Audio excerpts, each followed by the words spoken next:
વાલા જય શ્રી કૃષ્ણ। આજે આપણે બનાવવાના છે મોતીચૂરના લાડુ।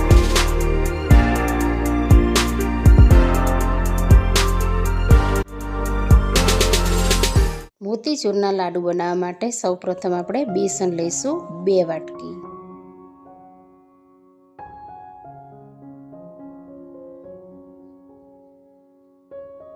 તેમાં આપણે પાણી ઉમેર્યું છે 1 ગ્લાસ અને બેસનને વ્યવસ્થિત હલાવતું રહેવાનું છે। તેમાં દળીઓ થવી જોઈએ નહીં।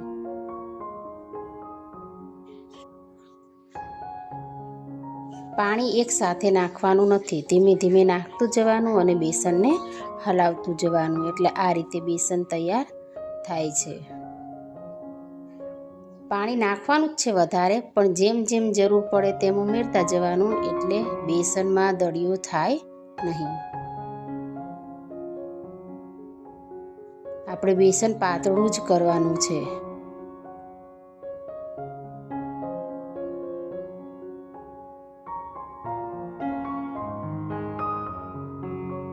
તમે જોઈ શકો છો કે બેસન પાતળું થઈ ગયું છે।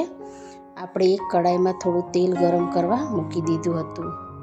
તેલ ગરમ થઈ ગયું છે તો તેમાં ચમચી અથવા તો ચમચાની મદદથી ધીમે ધીમે બેસન અંદર નાખવાનું છે। ઝીણી ઝીણી નાની મમરી જેવું થશે તેને આપણે ક્રિસ્પી થઈ જશે તરત જ, પછી કાઢી લેવાનું છે।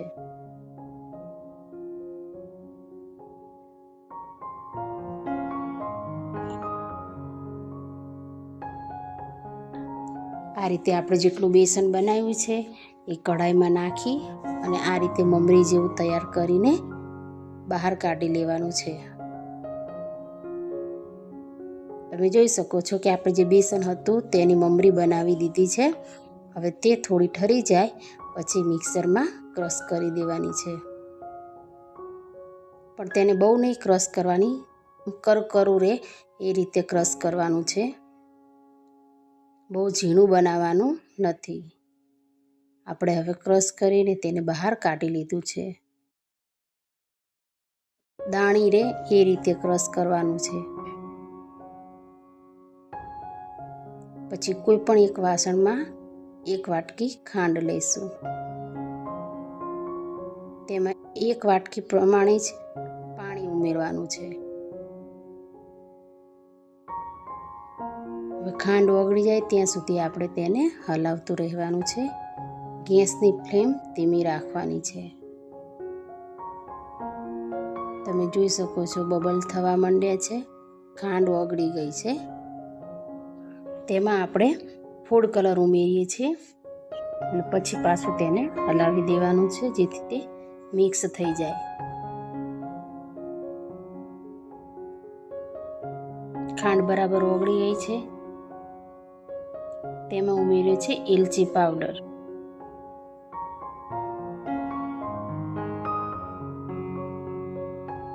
હવે આપણે જે દરદરું પીસીને મૂક્યું હતું તે એમાં ઉમેરી દેવાનું છે।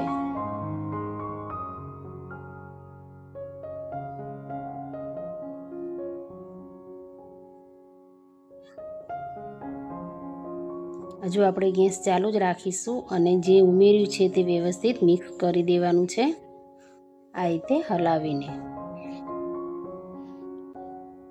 તેમાં આપણે મગજતરીના બીજ ઉમેર્યા છે।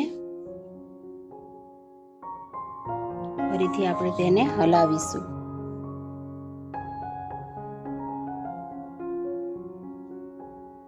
બેસન વ્યવસ્થિત થઈ જશે।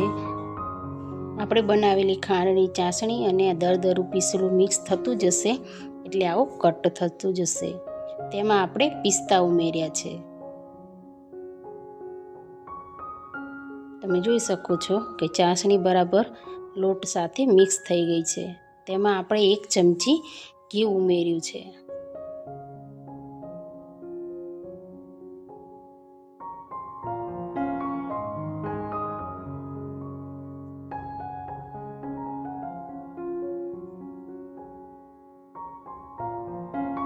મોતીચૂરના લાડુ બનાવવા માટેની તૈયારી થઈ ગઈ છે। તેને આપણે 10 થી 15 મિનિટ માટે ઠંડુ કરવા મૂકી દઈશું અને પછી આ રીતે નાના નાના લાડુ કરવાના છે. તમે જોઈ શકો છો કે સરસ મજાના લાડુ આપણે તૈયાર થઈ રહ્યા છે.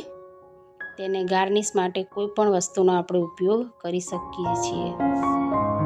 તેમાં આપણે પિસ્તાનું ગાર્નિશ કર્યું છે અને મગજતરીના બીજ છે. જોઈ શકો છો કે આપણા ટેસ્ટી અને ખૂબ જ સ્વાદિષ્ટ એવા મોતીચૂરના લાડુ તૈયાર છે.